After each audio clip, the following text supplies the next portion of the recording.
Réouverture de la station thermale d'Enghien qui a réouvert ses portes le 4 février après une fermeture assez intense où nous avons redémarré en juin 2012. Réouverture qui est importante parce que en tant qu'ORL et en tant qu'indication ORL des cures thermales, il faut savoir qu'Enghien est la seule station soufrée ou sulfurée au nord de la Loire, qu'il n'en existe aucune autre, et que nous sommes la station de l'Île-de-France et la station parisienne. Il faut savoir qu'actuellement, nous avons une majoration de toutes ces pathologies liées à l'acidité de l'air, au sulfure, au carbure, au dioxyde d'azote, qui vont créer des états inflammatoires aigus ou chroniques respiratoires. Le soufre est l'élément prépondérant pour la bonne marche de la muqueuse respiratoire haute et basse. Nous avons du soufre qui est bloqué sur les rives d'Enghien et sous le lac à 40 mètres de profondeur, qui est une anomalie géologique et qui nous permet d'avoir un soufre extrêmement performant, car nous sommes la deuxième station soufrée de France.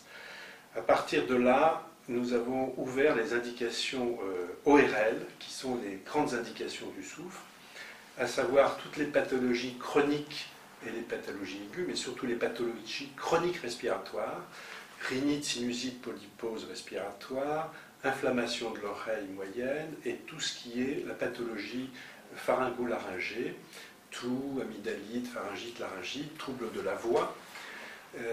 Donc toutes ces pathologies-là nous sont envoyées par les médecins correspondants et éventuellement les ORL parisiens surtout. Et ici, les gens sont donc pris en charge d'une manière classique par demande de prise en charge à la sécurité sociale, cure thermale de 3 semaines avec 3 visites médicales. Les soins sont des soins qui sont directement liés à la qualité de l'eau, c'est-à-dire que ce sont des appareils qui nous amènent sur des postes multi-soins qui vont nous donner 5 soins par poste, c'est-à-dire des humages, des pulvérisations, des douches nasales, des pulvérisations nasales, des aérosols soniques. Donc c'est un poste sur lequel vous avez tout. Il n'y a plus besoin de se déplacer d'un poste à un autre, ce qui se faisait auparavant. Donc c'est le poste multifonction. Donc là, le curiste, il s'installe à sa séance, en début de séance, et puis jusqu'à la fin. Voilà. Donc multifonction, pourquoi? Donc on a tout ce qui est humage, pulvérisation, irrigation pour les personnes qui ont une pathologie sinusite chronique.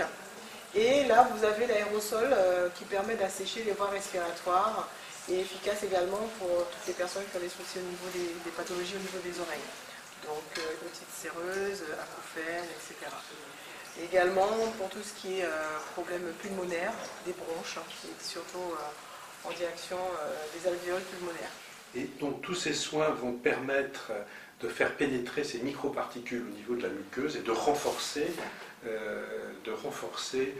l'état déficitaire de ces muqueuses qui sont sollicitées par l'acidité de l'air. On sait que depuis quelques années, la recrudescence des pathologies respiratoires sont en accentuation, les pathologies allergiques et les pathologies inflammatoires. L'asthme a été multiplié de 30%, toutes les pathologies allergiques sont de 30% depuis 5 à 6 ans. Donc la vaccinothérapie et l'immunothérapie que nous avions à disposition il y a quelques années n'existant plus dans la panoplie thérapeutique, je pense que la présence de l'établissement thermal qui rouvre ses portes avec une eau soufrée peut être un complément de soins dans notre arsenal thérapeutique et qu'il est indispensable, à mon avis, sur ces pathologies-là, de prévoir 1 à 2 cures, ou 3, qui est théoriquement la chose classique, mais au moins 2 cures thermales espacées à 1 an d'intervalle. Nous mettons en place aussi, quand les gens ne peuvent pas venir faire 3 semaines, une cure libre qui présentera 5 soins qu'on fera sur 1 semaine pour réactiver, ou tout au moins pour décongestionner l'état inflammatoire chronique qui peut être un élément un peu répété tous les 6 mois, on pourrait faire ça. Ceci dit, là, ce sont des cures libres, donc non, des cures qui ne sont pas prises en charge par la sécurité sociale, bien évidemment.